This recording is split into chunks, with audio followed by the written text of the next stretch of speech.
கிறிஸ்துவுக்குள் பிரியமான சகோதர சகோதரிகளே, உங்கள் அனைவரையும் தினமொரு முத்துக்கள் நிகழ்ச்சியில் சந்திப்பதில் மிகுந்த மகிழ்ச்சி அடைகிறேன். விழித்திருந்து ஜெபியுங்கள். மத்தேயு 26ஆம் அதிகாரம் 40 முதல் 41 முடிய வசனங்கள். பின்பு இயேசு சீடர்களிடம் வந்து அவர்கள் உறங்கிக் கொண்டிருப்பதைக் கண்டு பேதுருவிடம், 1 மணி நேரம் கூட என்னோடு விழித்திருக்க உங்களுக்கு வலுவில்லையா? உங்கள் மனம் ஆர்வமுடையதுதான், ஆனால் உடல் வலுவற்றது. எனவே சோதனைக்கு உட்படாதிருக்க விழித்திருந்து இறைவனிடம் வேண்டுங்கள் என்றார். பிரியமானவர்களே, நம் உயிரை காக்க இறைவன் தன்னுயிரையே பலியாக கொடுத்தார்.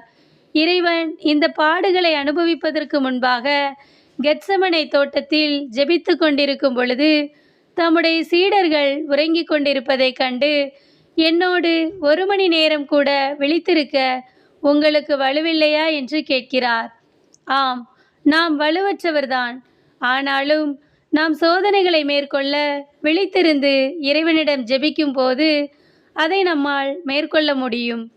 தன் சீடர்களில் ஒருவரே தன்னை காட்டிக் கொடுக்கப் போகிறார் மற்றும் தான் இந்த துன்பத்தை அனுபவிக்கப் போகும் நேரத்தில் கூட மற்ற அன்பு சீடர்கள் உறங்கிக் கொண்டிருப்பதைக் கண்டு இயேசுவின் மனம் எவ்வளவாய் பாடுபட்டிருக்கும்.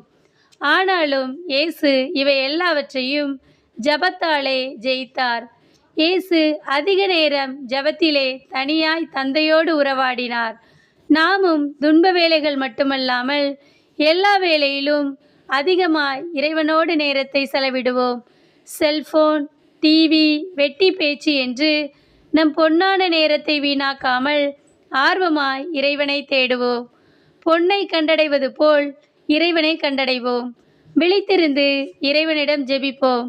அன்பு இறைவா, நாங்கள் இந்த உலகிலே சோதனைக்குட்படாதபடி இருக்க விழித்திருந்து ஜெபிக்க எங்களுக்கு உதவி செய்யும். நாங்கள் வலுவற்றவர். எங்களுக்கு அதிகாலையிலே எப்போது உம்மை போன்று ஜெபிக்கும் ஜப வீரராய் மாற வலுவான உள்ளத்தை தாரும் என்று அவரை நோக்கி ஜெபிப்போம். ஆமேன்.